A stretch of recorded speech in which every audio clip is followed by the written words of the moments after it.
de salida de recesión. Javier Echeverry, responsable de Active Trades en España. Javier, ¿qué tal? Muy buenos días. Muy buenos días, José, ¿qué tal? Bueno, ¿cómo ves la fotografía? Parece que el mercado está como un poco planillo, ¿no? Como intentando lateralizar a la espera de ver cosas, ¿no? Hoy tenemos libro beige. ¿El libro beige nos puede cambiar la fotografía esta noche, Javier?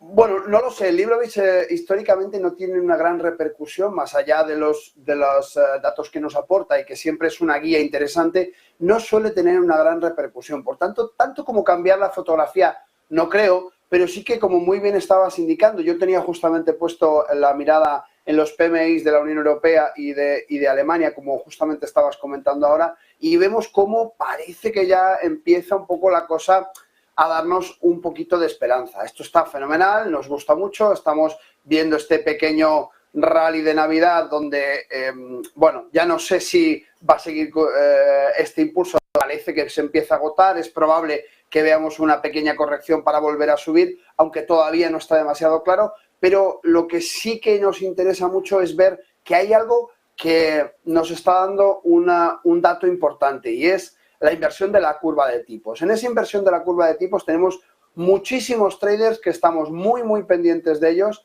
justamente para ver cuándo va a cambiar. Os voy a compartir pantalla para que podáis ver justamente cómo está el bono a 2 años y el bono a 10. Si nos fijamos desde, ahora me avisáis cuando lo veis, ahí está. Ya lo tenemos, sí. Eso es. Desde junio vemos cómo hizo el primer amago de haber una inversión de la curva de tipos. La curva de abajo justamente es la curva del bono a 10 años y la de arriba, perdón, al revés, la curva del bono a 2 años y la curva de arriba es la del bono a 10. Vemos justamente en junio cómo hizo el primer amago y ya en julio hace una inversión importante, cuando aquí empezamos a entender que entramos en una situación de muy posible recesión. En fin, hemos visto durante muchas recesiones cómo esta situación se daba y vemos cómo se está dinamizando actualmente la economía. Parece que ya estamos saliendo de la recesión, pero si te fijas, cada vez que nos acercamos más, la distancia entre la curva de tipos es mayor. A mí esto me hace pensar que aquí queda muchísima chicha todavía en cuanto a la recesión, que es verdad que estamos viendo cómo China está comprando muchísimo oro, estamos viendo cómo además el resto de mercados se están posicionando en una manera un poco más conservadora, pero lo que más me importa a mí es ver esta diferencia que sigue aumentando en vez de cambiar. Esa diferencia que aumenta tanto, deberíamos ver un punto de cohesión, de conversión de las dos curvas de tipos para que finalmente, lógicamente, el bono a 10 años nos dé más rentabilidad que un bono a 2, que tiene muy poco sentido, y esto se da solamente en este tipo de situaciones recesivas donde no encontramos, digamos, confianza a largo plazo, y por eso el corto plazo tiene mayor rentabilidad.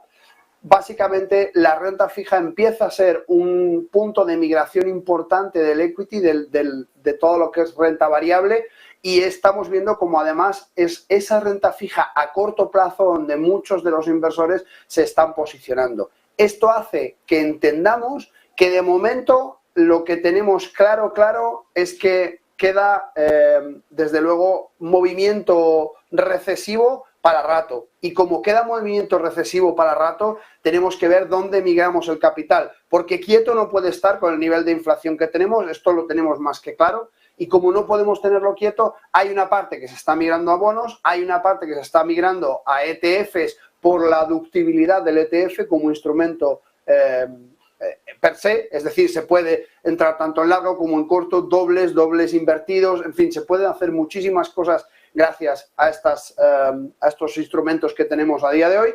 Y bueno, pues a mí lo que me sugiere la situación actual es, sobre todo, cautela, ver un poco la foto desde lejos, empezar a darnos cuenta que, como decimos todos estos días, la estrategia de comprar y mantener a largo plazo ya no es factible. Todavía tenemos muchísimas incertidumbres, a pesar de que vemos efectivamente cómo esos PMIs de los que estábamos muy pendientes esta mañana empiezan a darnos un poquito de aire y decir, bueno, parece que la industria en Europa está repuntando, está cogiendo fuerza, pero claro, no olvidemos, la industria se nutre de electricidad, la electricidad se genera con gas, el gas está subiendo, el petróleo está subiendo de nuevo, ahí tenemos como repunta otra vez.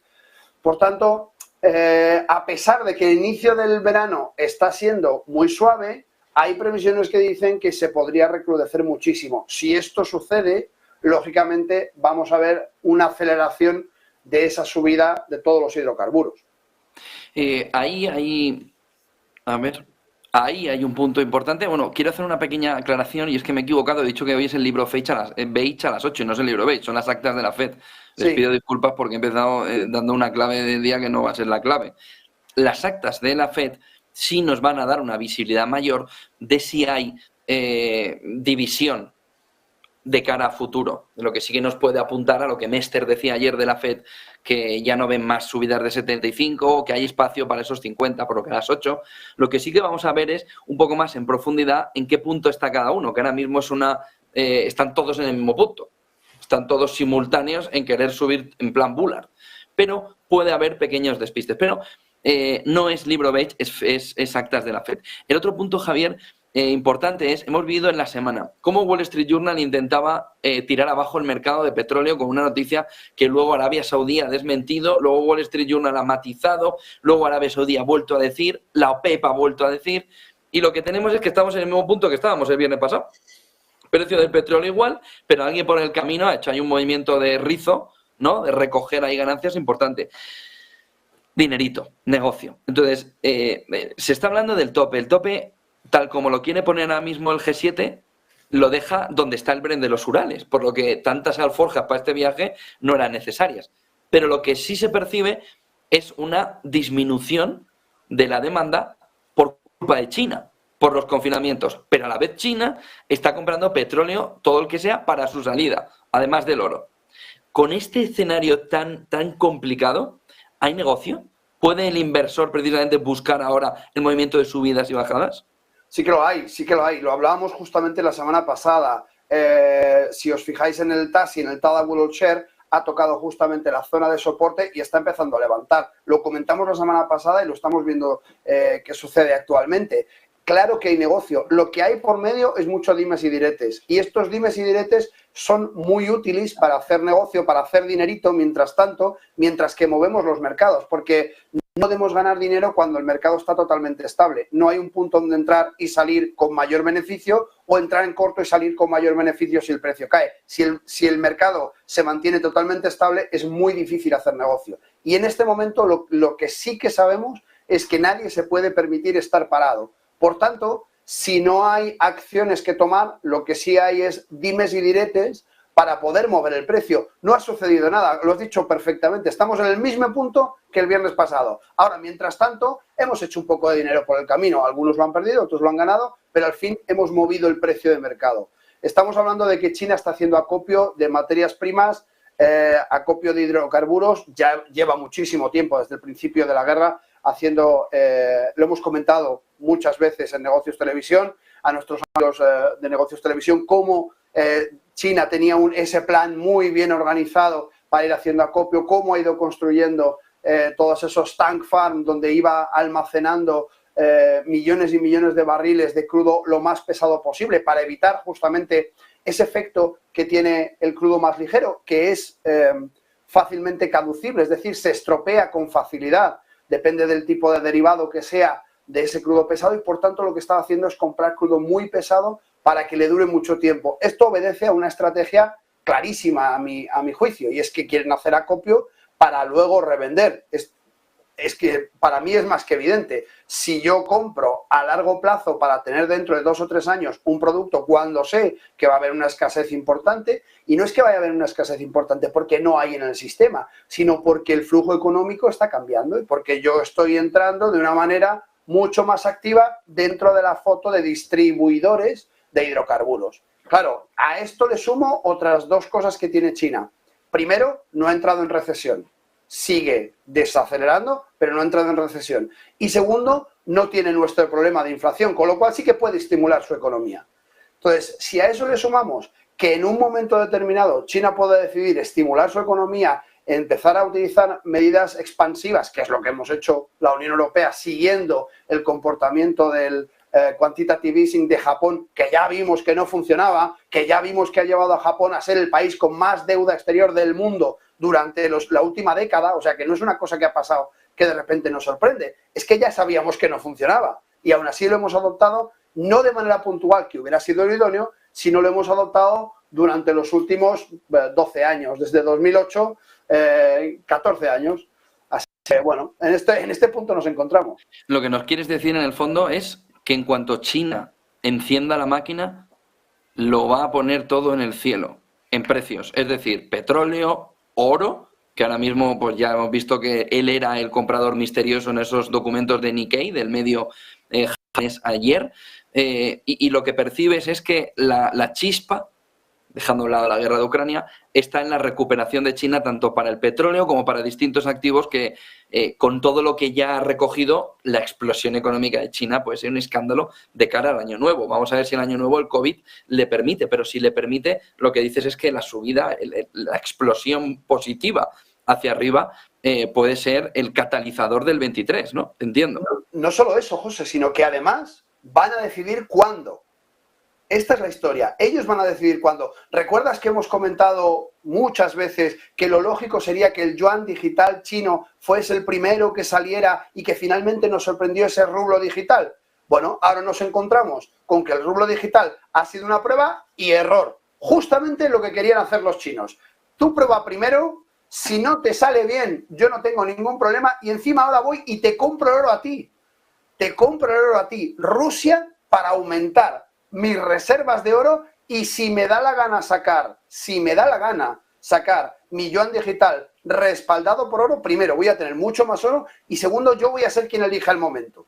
Cuando de verdad sea indispensable una tabla de salvación, cuando de verdad la recesión en Occidente sea más profunda, ahí será cuando yo decida en qué momento voy a encender el motor, como tú dices, y voy a fijar yo los precios y voy a fijar yo el movimiento.